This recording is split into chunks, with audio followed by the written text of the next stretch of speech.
60 million years ago, following the mass extinction of the dinosaurs, giant snakes roamed the Americas. The biggest of these snakes was known as Titanoboa, and it was just as terrifying as it sounds. Related to modern-day boa constrictors, Titanoboa was a monster. Thankfully, Titanoboa went extinct.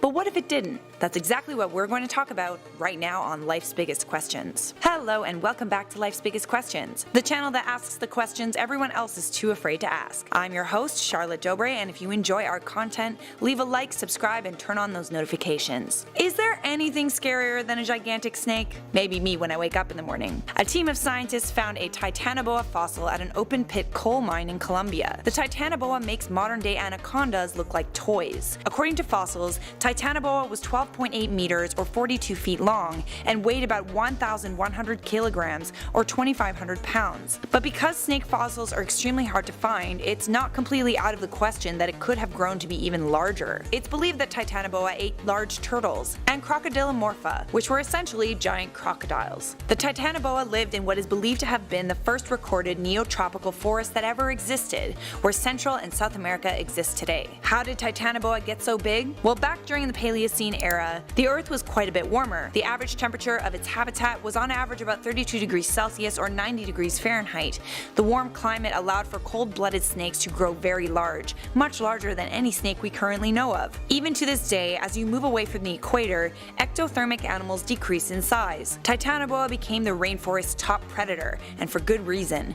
It is the biggest snake to ever have lived. Titanoboa killed its victims using asphyxiation, where it wrapped itself tightly around its prey and squeezed until its prey suffocated. Once you're in Titanoboa's mouth, there is no escape. Row upon row of sharp, curved teeth that point to the rear of its mouth keep the prey moving toward the stomach. Titanoboa slithered around in water and swamps. Thankfully, it began to go extinct toward the beginning of the Miocene era. But now that you know a little about Titanoboa, let's talk about what would happen if it never went extinct in the first place. First things first, because Titanoboa would need to live in warmer climates, it would only be able to survive in rainforests near the equator. This would be good news for everyone who lived farther north or south of the equator. It would, however, mean bad news for any Central and South Americans that lived anywhere near the habitat of the Titanoboa. Indigenous people in the area like the Aztecs and the Incas probably would have regarded Titanoboa as a god and would have made sacrifices to it. That is, if Titanoboa didn't prey on them. Perhaps Incas or Aztecs wouldn't have even existed. As Titanoboa hunted mostly in water, a way for forest-dwelling people to escape it would be to build their homes in trees. The entire history of Central American indigenous peoples might be different. In modern times, there would of course be hunters who would try to track down Titanoboa for various reasons, perhaps even for food. Titanoboa meat would be considered a delicacy,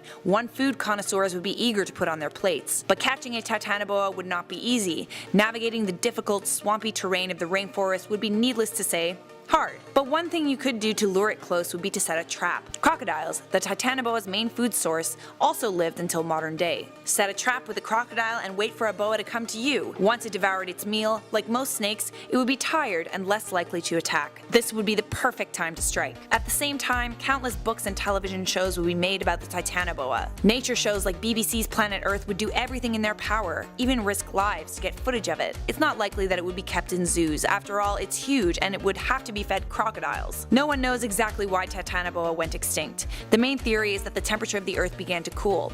The hotter the temperature, the bigger the snake. But the same is true for the opposite. This is because in places where the temperature is constantly hot, the metabolism of reptiles operates sufficiently. The bigger a snake gets, the more energy it needs to sustain it. But once the global temperature began to drop, the Titanoboa's metabolism could not adjust, and eventually, it went extinct. And I'm not mad about it.